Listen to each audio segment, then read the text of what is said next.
Dijanjikan bekerja di Bali, 29 gadis justru dijual untuk bisnis prostitusi. 6 orang diantaranya masih di bawah umur. Kepolisian Polda Jawa Timur menangkap pelaku yang berperan sebagai mucikari dalam kasus ini setelah salah seorang korban berhasil melarikan diri dan melaporkan aksi pelaku ke polisi.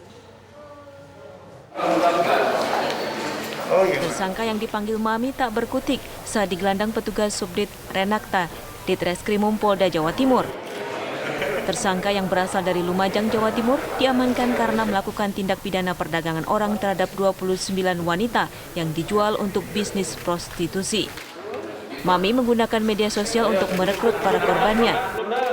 Ia membuka akun jasa penyaluran pekerjaan untuk mengelabui korban-korbannya. Para korban dijanjikan pekerjaan di Bali sebagai pemandu lagu dengan gaji 5 hingga 15 juta rupiah. Tapi nyatanya, para korban ditampung di rumah tersangka yang disebut Wisma dan dipekerjakan untuk melayani pria hidung belang dengan upah Rp200.000. Di antara 29 perempuan korban perdagangan manusia itu, 6 diantaranya masih di bawah umur. Modus yang dilakukan oleh yang bersangkutan adalah menawarkan atau menjanjikan kepada perempuan untuk dipekerjakan di daerah Bali melalui Facebook dengan gaji akan digaji 5 sampai 15 juta. Kemudian yang bersangkutan ternyata melakukan kegiatannya dengan cara menampung terhadap perempuan atau wanita-wanita yang jumlahnya sekitar 29 orang. Kasus ini terungkap setelah seorang korban melarikan diri dan melaporkan tindakan tersangka kepada polisi. Dari pengakuan tersangka, bisnis prostitusi sudah dijalankan sejak 2 tahun lalu. Para korbannya berasal dari berbagai kota besar seperti Jakarta, Bandung, dan Lampung.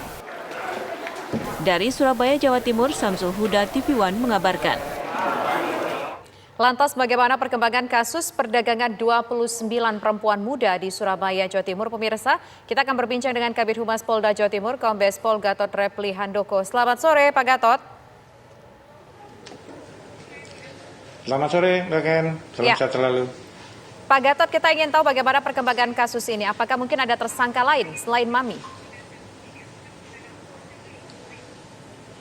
Baik Mbak, jadi perkembangan sampai saat ini terkait penanganan kasus perdagangan orang yang bisa diungkap oleh Subdit Renakta di Krimum Polda Jatim, ini kita masih dalam tahap pemeriksaan terhadap korban-korban maupun ada beberapa saksi yang dilakukan pemeriksaan untuk diambil keterangannya.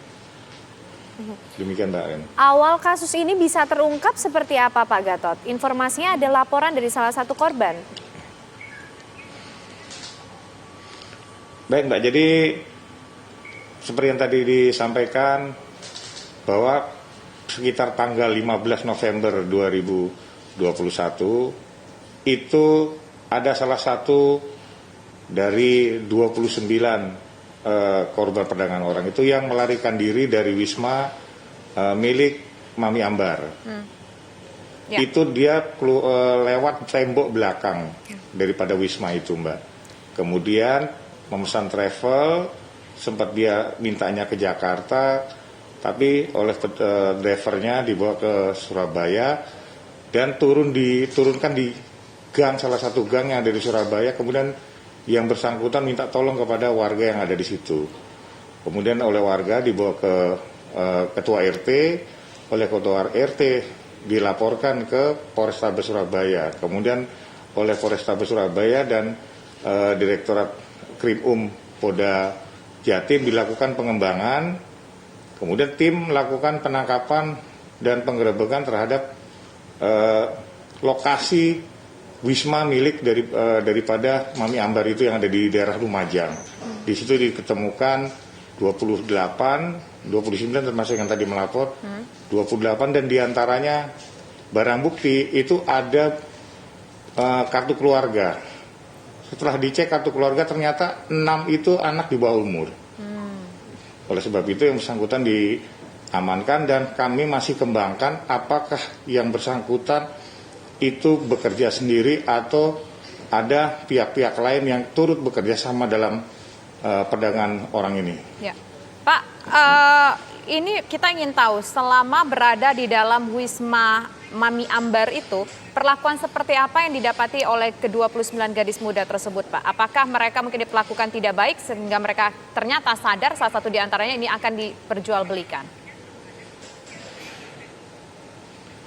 Baik Mbak, jadi dari informasi maupun dari hasil pemeriksaan terhadap beberapa korban, itu disampaikan bahwa yang bersangkutan rata-rata dijemput dari beberapa daerah, kemudian dibawa ke Wisma itu, di situ ada kamar-kamar maupun tempat-tempat yang dia berada di situ. Kemudian untuk kegiatan selama yang bersangkutan atau korban-korban itu ada di lokasi itu, ya kegiatan hanya menunggu karena dijanjikan akan segera diberangkatkan ke Bali sebagai LC. Proses menunggunya itulah yang dilakukan penjualan terhadap yang bersangkutan dengan pembayaran rata-rata terimanya 200.000 dan tidak diterima oleh korban, begitu Mbak. Oke. Sudah berapa lama Pak ke-29 gadis ini diperdagangkan di lewat Wisma Mami Ambar ini? Rata-rata ada yang sudah satu tahun paling lama, 1 tahun paling lama.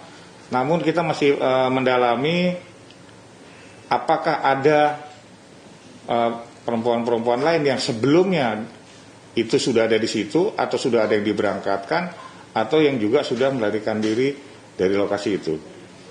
Ini silih berganti karena yang perempuan-perempuan yang dijemput-jemput yang bersangkutan dengan janji pekerjaan itu rata-rata hampir setahun itu, Mbak. Terima kasih Kombes Pol Gatot Reply Handoko atas informasinya sudah bergabung bersama kami di Kabar Petang, Pak.